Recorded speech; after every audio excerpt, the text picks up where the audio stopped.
ನಮಸ್ಕಾರ. ಪ್ರಜಾರಾಜ್ಯ ಕನ್ನಡ ನ್ಯೂಸ್ಗೆ ಸ್ವಾಗತ. ನಾನು ರಾಮಗೌಡ ಪಾಟೀಲ್. ತ್ರಿವರ್ಣ ಧ್ವಜವೇ ನಮ್ಮ ಹೆಮ್ಮೆ, ಭಾರತ ಮಾತೆಯ ಸೇವೆ ನಮ್ಮ ಜನ್ಮದ ಹೆಮ್ಮೆ. ನವ ಭಾರತದ ಹೃದಯದ ದಿನ, ಪ್ರತಿಯೊಬ್ಬ ಭಾರತೀಯನ ಹೆಮ್ಮೆಯ ದಿನವೂ ಹೌದು. ನಮ್ಮ ರಾಷ್ಟ್ರ ಪ್ರೇಮವನ್ನು ಮತ್ತೆ ಮತ್ತೆ ಜಾಗೃತಗೊಳಿಸುವ ಅಪೂರ್ವ ದಿನವಿದು.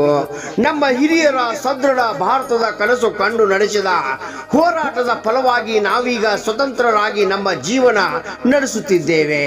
ಇಂತಹ ಸಡಗರ ಹಬ್ಬದ ಸಂದರ್ಭದಲ್ಲಿ ನಮ್ಮ ಪ್ರೀತಿ ಪಾತ್ರರೊಡನೆ ಹಂಚಿಕೊಳ್ಳೋಣ. ಅದೆಷ್ಟೋ ಮಹನೀಯರ ತ್ಯಾಗ ಬಲಿದಾನದ ಪ್ರತೀಕ ಈ ಸ್ವಾತಂತ್ರ್ಯೋತ್ಸವ.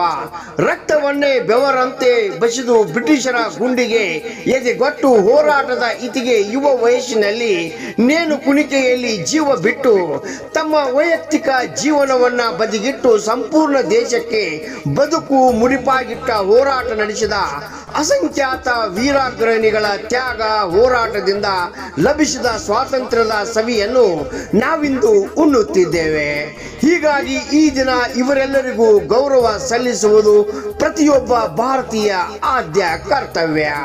ದೇಶಕ್ಕಾಗಿ ಪ್ರಾಣ ತ್ಯಾಗ ಮಾಡಿದ ವೀರರನ್ನು ಸ್ಮರಿಸೋಣ. ಭಾರತ ಬೆಳಗಲಿ, ವಿಶ್ವದ ಮುಂಚೂಣಿಯಲ್ಲಿರಲಿ. ನಮ್ಮ ಜೀವನದ ಕನಸಿನಲ್ಲಿ ದೇಶಭಕ್ತಿ ಜಾಗೃತವಾಗಿರಬೇಕು.